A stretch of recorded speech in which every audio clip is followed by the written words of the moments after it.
I promise. I believe.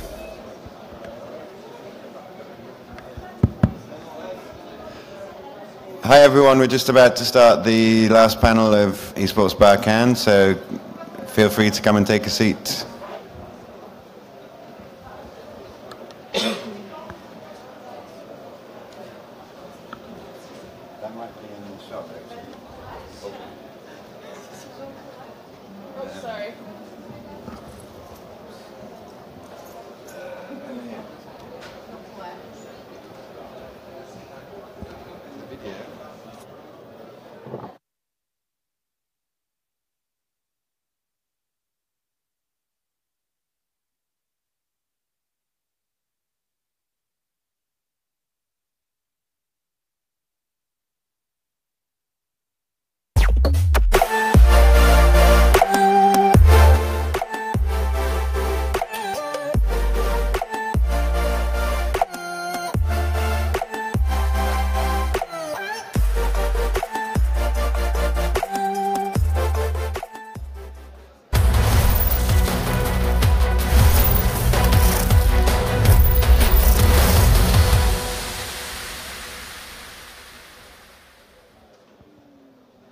Okay, hello everyone, everyone here, everyone on Facebook Live.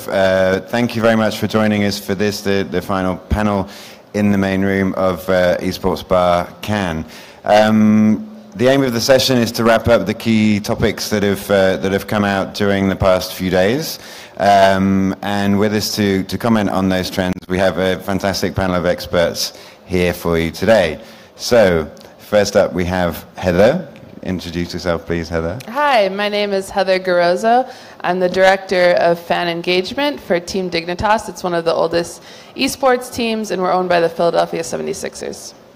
Great, and you've been doing quite a few panels here. You must be I've been kept busy. No, I'm excited for this one. Okay, great. Thanks for joining us. Stuart, who is filling in. Thanks, Stuart, for jumping in at the last minute. Very happy to have you here. What is an analyst at large when it's at home? So yes, I'm analyst at large at VentureBeat. It means I basically get to do whatever I like, which is really, really freeing and really quite wonderful.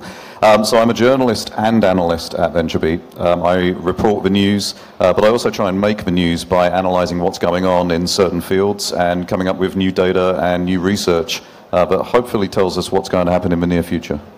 Okay, and VentureBeat, for people who don't know it, is? VentureBeat is one of the top tech news publications worldwide. We also have a sister publication called GamesBeat. I guess we have something around the 12 million readers a month mark at this point. Great. Thanks very much for joining us, Stuart. Catherine, you must be panelled out as well. Never. I'm never paneled out. I'm happy to be in this seat, though. Catherine Warren, President of FanTrust Entertainment Strategies, and we do entertainment business development, financing, and fan building. In esports, we tend to work at the intersection of broadcasting, production, and distribution, mainly bringing esports to mainstream audiences through television. Great. So, let's crack on. The format of the panel is I'm going to start off by showing you a few trending topics from Esports Bar on social media, and then the main part of the presentation is I've asked each of our panelists to come along to discuss the theme that they found has stood out the most for them these past few days. So first up, we've got this hashtag cloud, which must be really easy to read from the back there.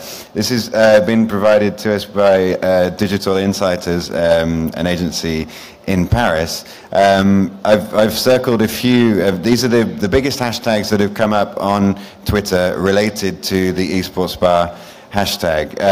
So you've got the ESB Game Shakers, which was our award ceremony last night, right in the middle. That's great. We've also got E-League TV, which we'll also see Cristina Alejandro is going to come up in the slides afterwards as well.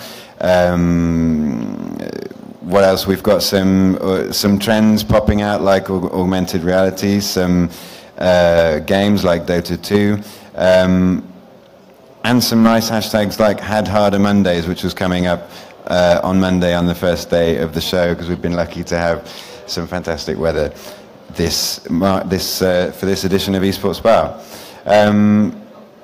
Moving on, I know the esports people are a competitive bunch, so we pulled out the top 8 Twitter users for this event. So these are the people with the most mentions of Esports Bar on Twitter. So the first 2 are actually the same company. They've been doing some great work on social media covering the event. I don't know if they're here. Like the lady is Angela Natividad, who is right down there from Hurrah Esports Bar's marketing agency, and Angela has very kindly agreed to do some live tweeting for us this market.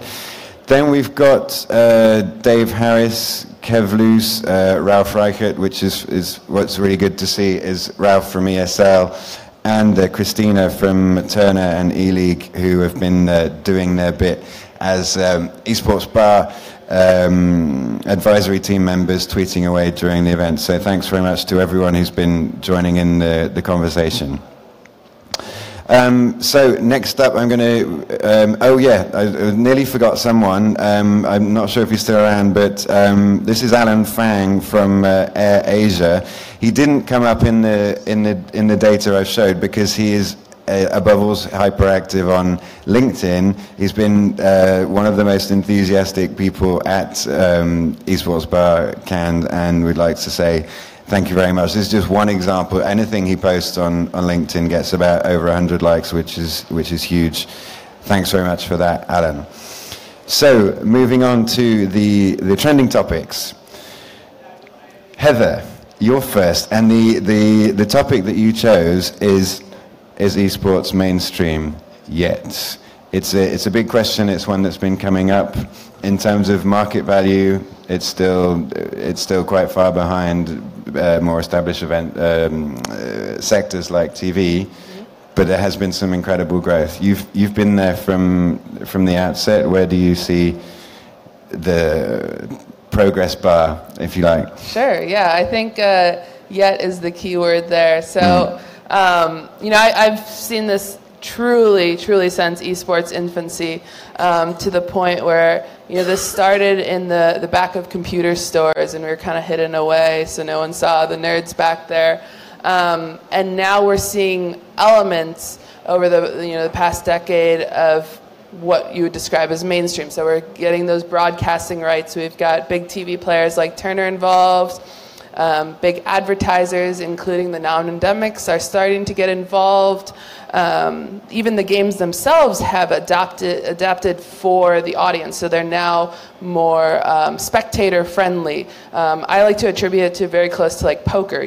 People have always played poker, but it didn't get popular until you could start seeing what cards are going to come up. And you're now seeing that in the games. The publishers are doing themselves, like putting X-rays in Counter-Strike, for example. So you have information that the player doesn't have, and you start feeling that tension.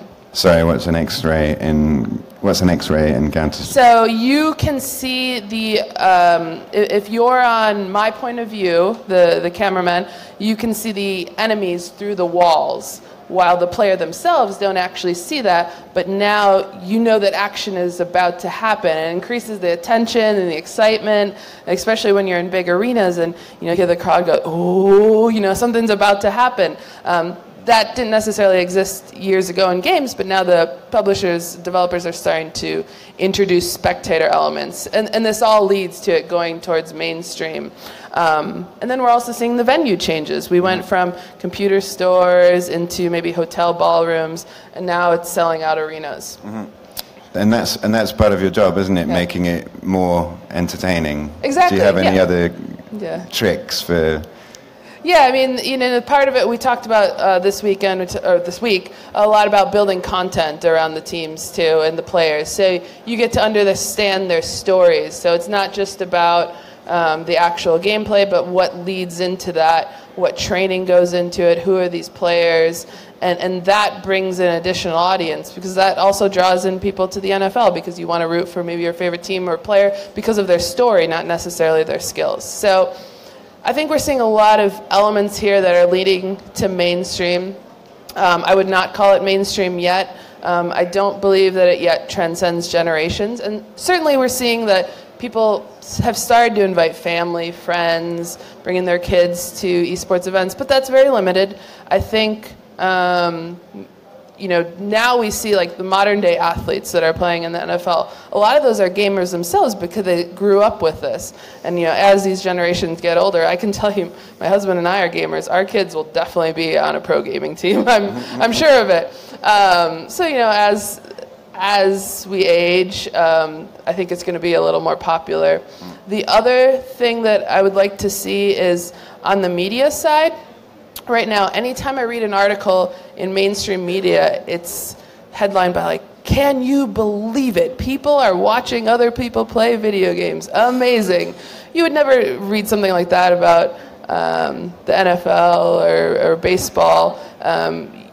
There's this shock factor still in the media, like, billions of dollars. You don't need to say that in other sports because they are mainstream. So I want to get to the point, and hopefully we're getting close, where that's just accepted. That's we don't need to show off the revenue because everyone knows how massive it is. I was going to say that's got to be a big barrier to get past, because I was about to ask you that question. There are still loads of people out there who think, what, watching people play video games? Yeah. Why not just play them yourself? Or surely it's more entertaining to play a video game than it is to watch someone else playing it. How do you get beyond that sort of barrier? Well, the part of it is, that's my job, is to build content around showing why these players are so skilled and what is special about watching them. I'm not going to go watch Little League Baseball because that's boring, but I'm going to watch Major League Baseball because I know that I'm going to see the best of the best in the world. And so I want to demonstrate to new audiences that you're going to watch the best of the best, and these people put in an incredible amount of work to be where they are. So you've got to explain to the audience what is actually skillful about what these exactly. these I people think do. that's why I struggle with, a lot of games come out and they say, I'm going to be an esport. I don't think you can call it an esport. The community has to define it as an esport, and there has to be this range of skills so that you can clearly see that one player is significantly better than another player.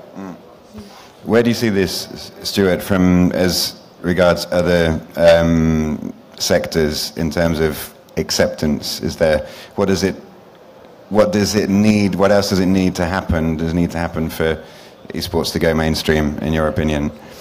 It's already started, and I like what you said, but the parallel there is really interesting. I once spoke to a chap who questioned his son, said, why are you sitting there for hours on end watching people play games when you can play them yourselves? And he said, why do you sit there all day watching people play golf on TV? It's exactly the same thing.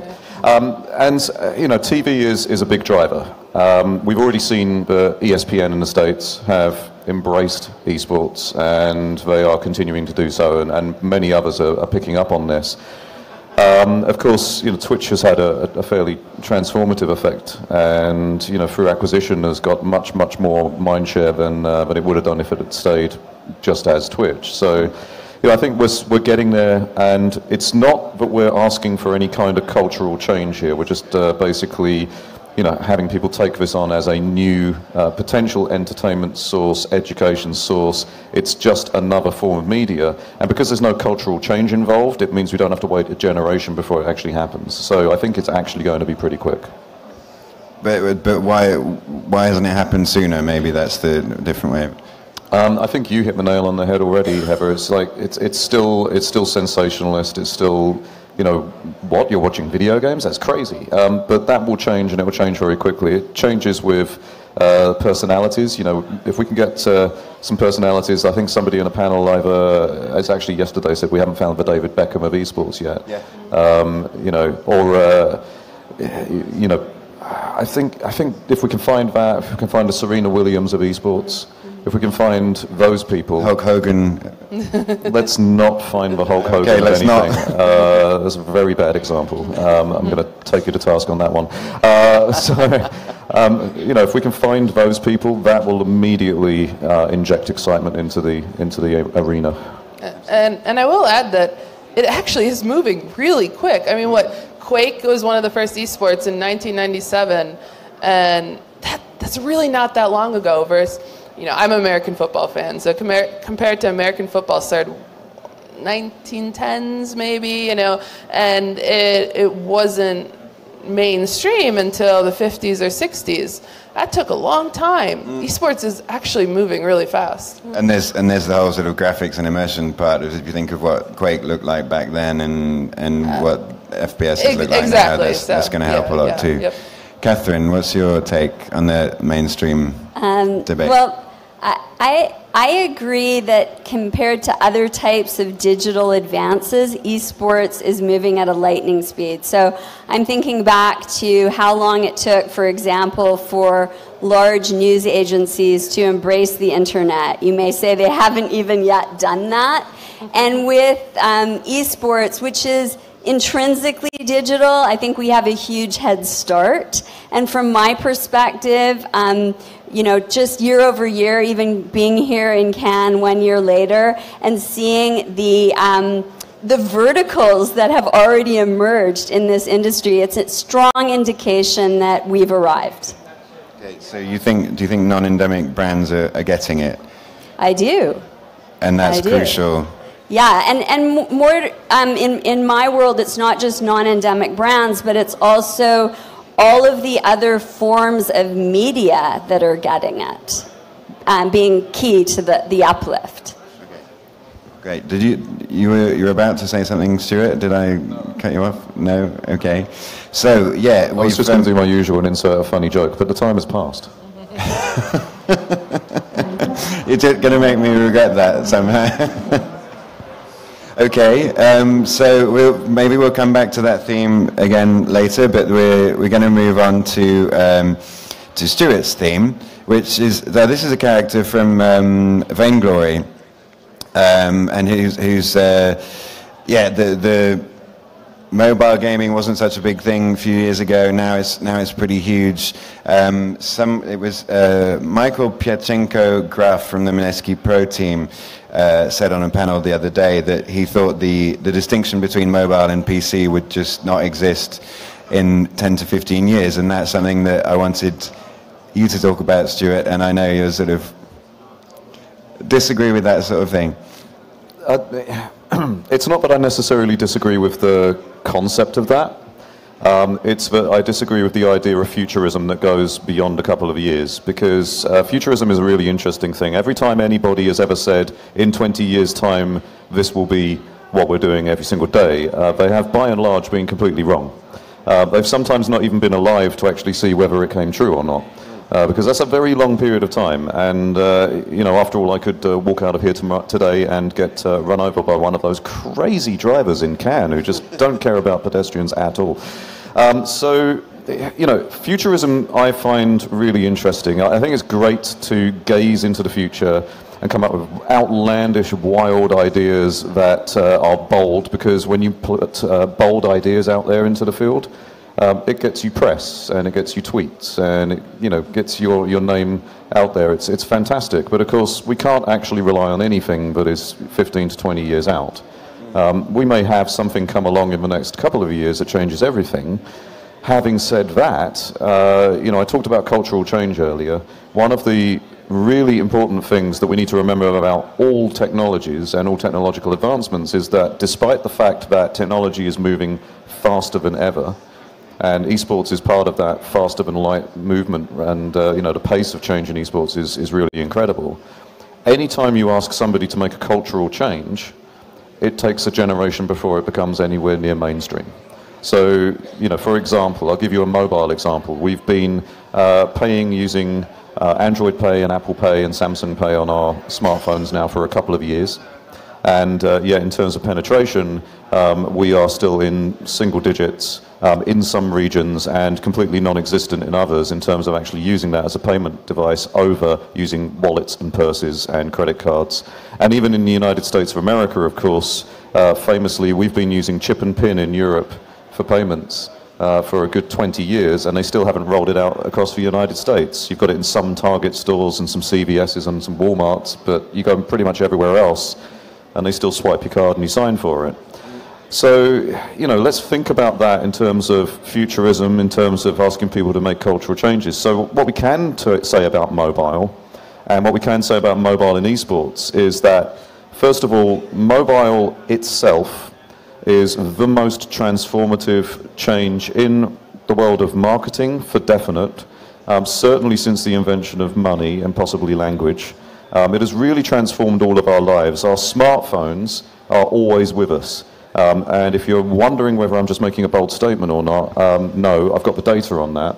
So that was pretty bold, though, yeah, Stuart. When we biggest invention since language. Well, it is, because it's completely transformed our entire lives. I mean, I run an entire business on a smartphone.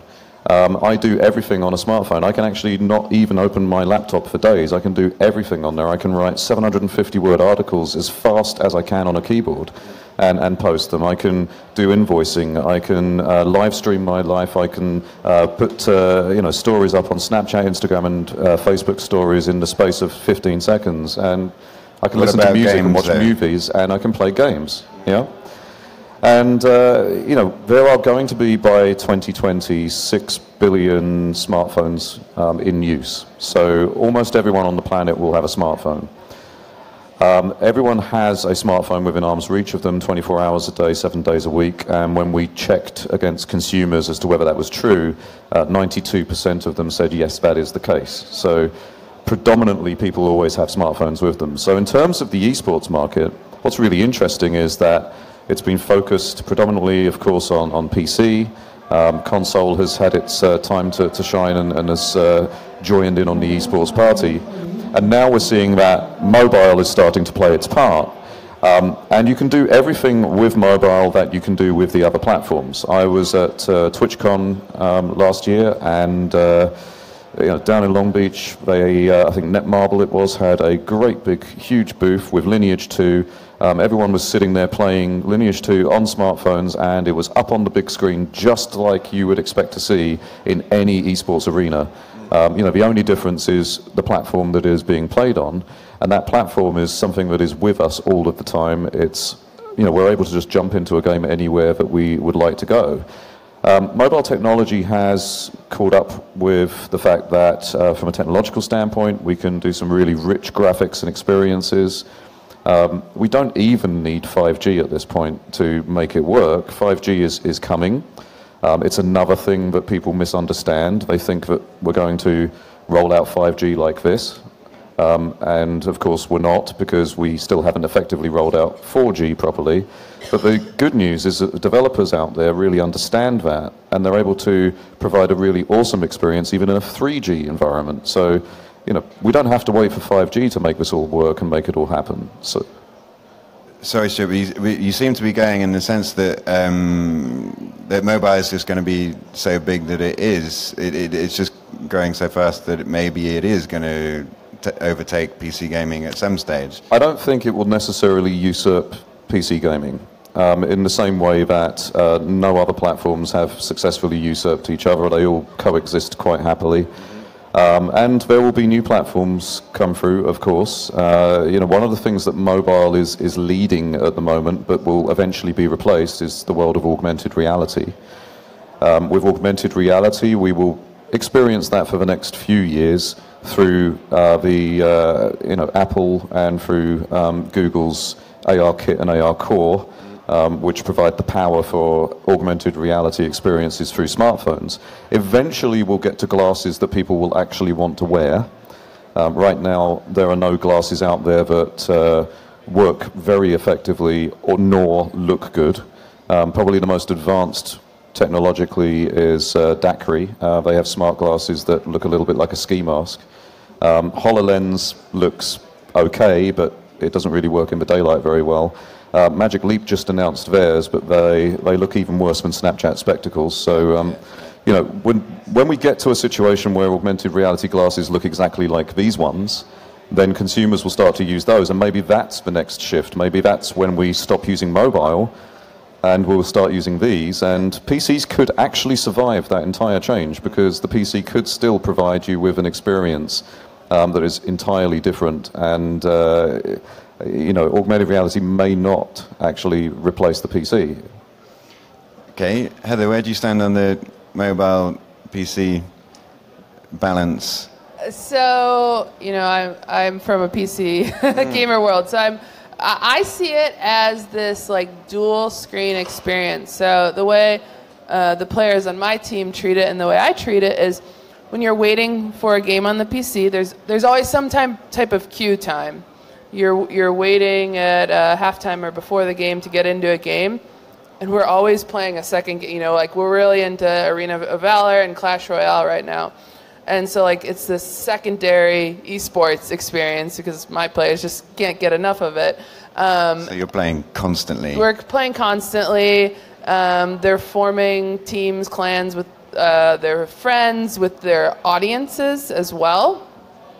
And a lot of times they'll go to these esports tournaments, and there happens to be maybe there's a Clash tournament on the side. So it feels like that's kind of how they get into it. It's not necessarily replacing their PC experience.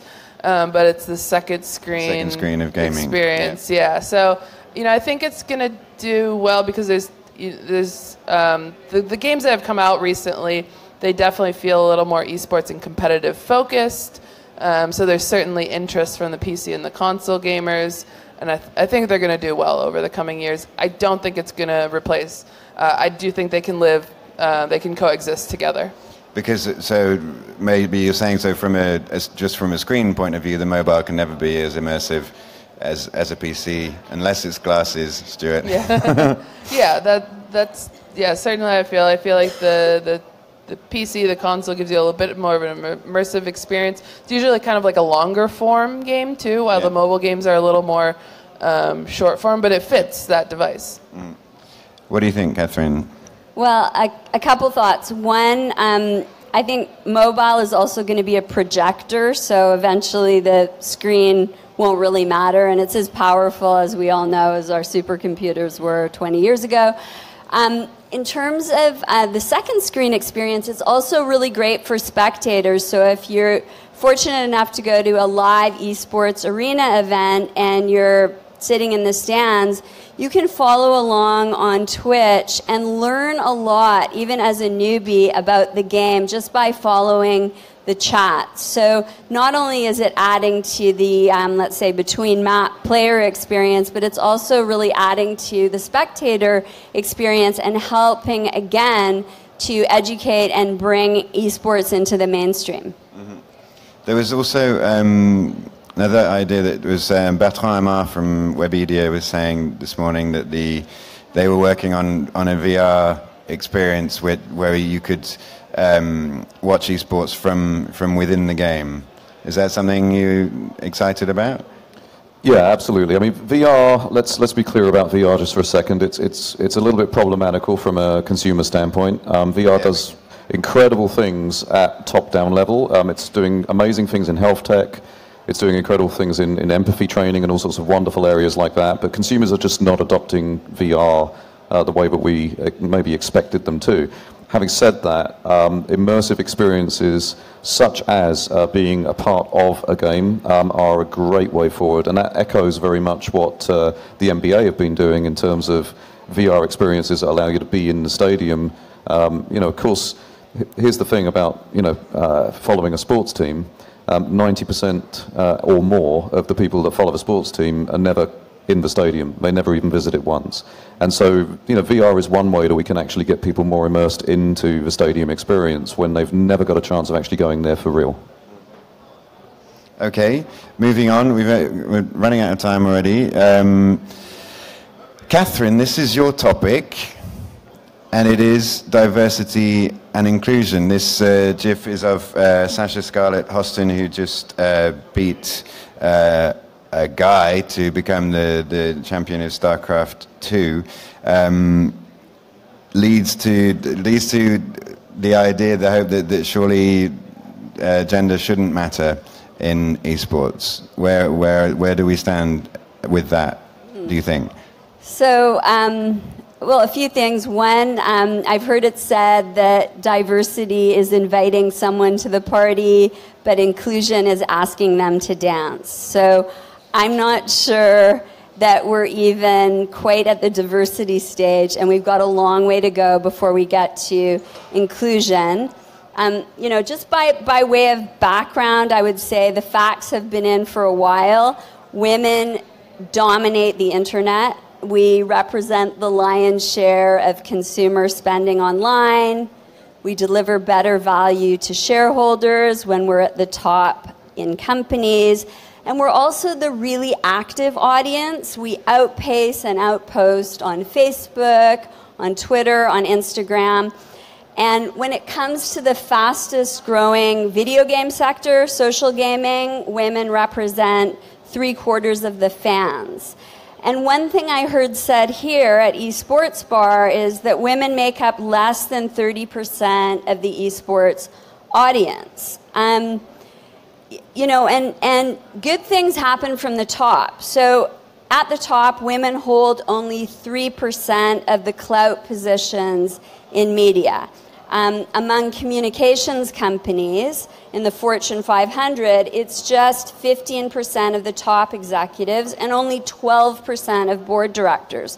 So to bring people up through the ranks, it's going to take a while.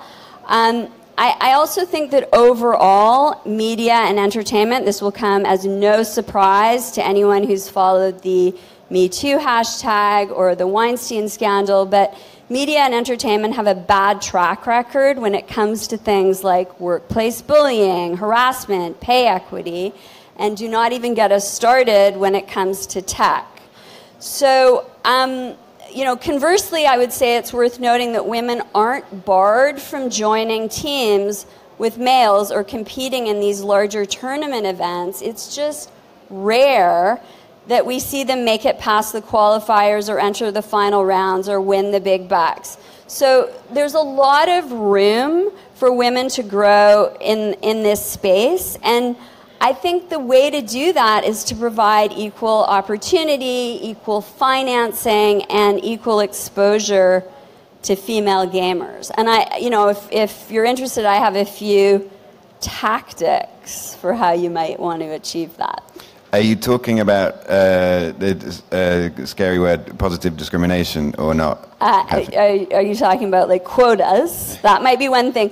I was actually thinking about, many female pro gamers support both co-ed tournaments and women-only tournaments, and that's interesting. So that's sort of a self-segregating until we get to a certain point, and part of that comes from those women. It's not being imposed on them. So I think that has some chance at success.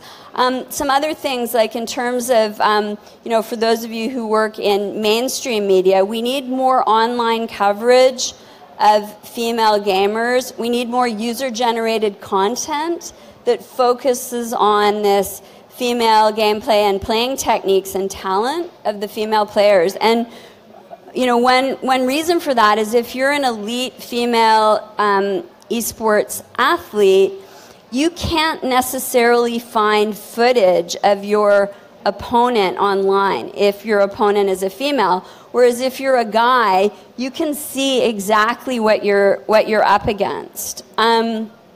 We work at Heads Up Daily with Miss Harvey, who's a pro gamer and a special correspondent for our show, and she really says, I've heard her say these replays of female gamers, they're not easily available, and what she's then forced to do is just look at replays of male gamers, which might not be as useful to her in particular competitions. So we have this coming organically from the players, and then with companies like Twitch, they're also pursuing diversity and inclusion initiatives, which I think is really critical, and they understand that as key to their bottom line. So, for example, you mentioned you were at TwitchCon. I noticed in the program they had panels on politics, on diversity, on inclusion, and they were acknowledging historically marginalized people bring unique experiences to the platform. And that's really no surprise because their business model depends on streaming, and streaming at its core has been based on identity, that personal connection that you have with an individual. So I think in their case, diversity makes great content, but it also makes great business sense. Great, thanks, Catherine. I just wanted to rewind to a previous point, which is and ask Heather why are there less replays available of female players? Let's say the top male players are, and I attribute this to Counter-Strike because that's the scene I come from. The top male players are playing in tournaments every single weekend, so there are more demos, we call them, available. Okay. A lot of the women's teams, maybe you'll see them in a tournament every 6 months. And even then, those tournaments don't get a lot of media coverage, so it's kind of difficult to find those replays. So, my female team is headed to IEM next week, and it's kind of we call it the Women's World Championship. We cannot study our opponents. There are no demos available for that. And part of the game is anti-stratting. You want to learn your opponent's habits and counter those, and that is very difficult to do, and we don't see them playing often. All these tournaments are open to every anyone can compete in these tournaments. So part of it's on the fault of the teams for just not entering, but when they do enter, they don't necessarily make it as far either. And if you don't make it far, there's no coverage of you. Wouldn't you like to see the day ultimately where there isn't a need to have women's tournaments? I do love the women's tournaments because Counter-Strike is by far the biggest esport for competitive women because these female tournaments have existed since 2002. And there's more teams in Counter-Strike for women than any other esport. So it's done a great job to promote that. But it's really just kind of a stepping stone for what hopefully will be all-inclusive events. Gender, no one even talks about women's teams. They're just all playing together. I really don't want to see women's tournaments anymore, but they've been fantastic for promoting the sport and giving kind of a safe space in a way for a place to compete. Great. Stuart, you've got 30 seconds, go. Yeah, I couldn't agree more with all of this. I think inclusion is the key. I think we need to just bring everybody together. We need to educate and elevate everyone in terms of what's going on here, and that starts at a complete industry level. We still have, I'm very sorry to say, people developing games where the male players in the game are in a full set of armor, and the women are fighting in bikinis. Just let's all grow up and make this much more inclusive all the way down, and then we'll solve the problem. And we can bring everyone together. Everyone can just play, because in esports there's no reason at all to have separate leagues for men and women. Agreed. Thank you. We're going to have to wrap it up there. Unless there are any questions in the room. No? Okay. So thank you very much for following this session. Thank you very much for following all of our sessions at Esports Bar Cannes. It's not over yet. There's still a few hours left of the show, so make the most of it. And then from tomorrow, you can join us online. Follow the hashtag. Go and check us out on Twitter, Twitch, Facebook. We're everywhere. And you can keep going in the conversation all year round. We'll be back in Miami next September, and all that remains for me is to thank our speakers, Heather, Stuart, Catherine. Thank you very much for joining us at this session and at Esports Bar Cannes, and we hope to see you again very soon. Thank you. Thank you.